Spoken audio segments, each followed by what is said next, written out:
eyes are now on the Karnataka High Court as it is set to hear the petitions in the Hijab Rao case at 10:30 a.m. today.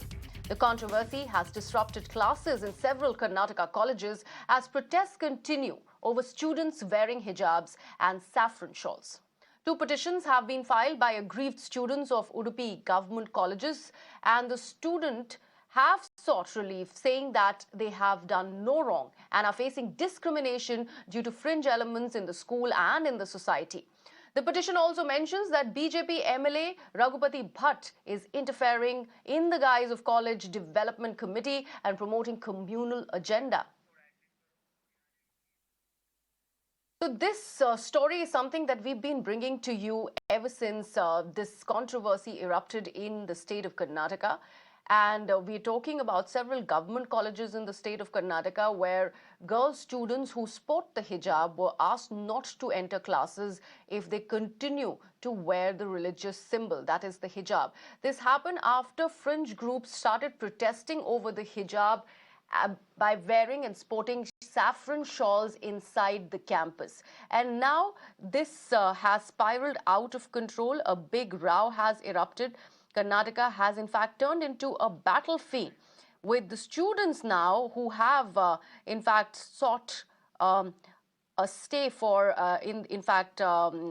want the government to really go ahead and get into this entire matter, and they have actually sought a petition which they have put before the court so that this sort of a thing doesn't really continue in Karnataka. My colleague Neha Hebale now joins me live on the broadcast for further inputs on this story.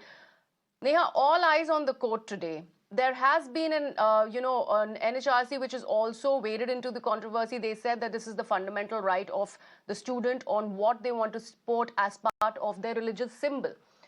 What do you think will happen in the court today? Well, it's going to be quite interesting to see what happens in court today. Just merely considering that there are two petitions here, not one but two petitions, all filed by the students of the Udupi Government College who were denied of their basic right to education. Let's tell you that with absolutely no other option left, the students over here had to move court.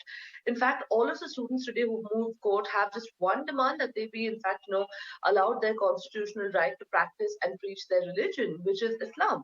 And let's also tell you that even in the petitions rather that have been filed by the students, they very clearly gone on to mention how in fact wearing a hijab is a very crucial part of them practicing their religion, and which is why they be allowed to do it. Let's also tell you that the NHRC, like you rightly mentioned, had in fact said that this was a violation of the fundamental right of the students, that they being denied their right to education. So as far as the High Court of Karnataka is concerned today, it would be quite interesting to see as to what they really rule.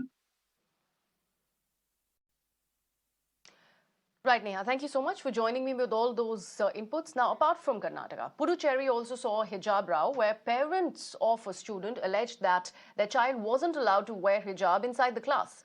The allegations led to protests by political parties and other activists who demanded an explanation from the school. Officials, however, said that the class 9 student came to school wearing hijab all of a sudden, and there was some confusion regarding the existing rules.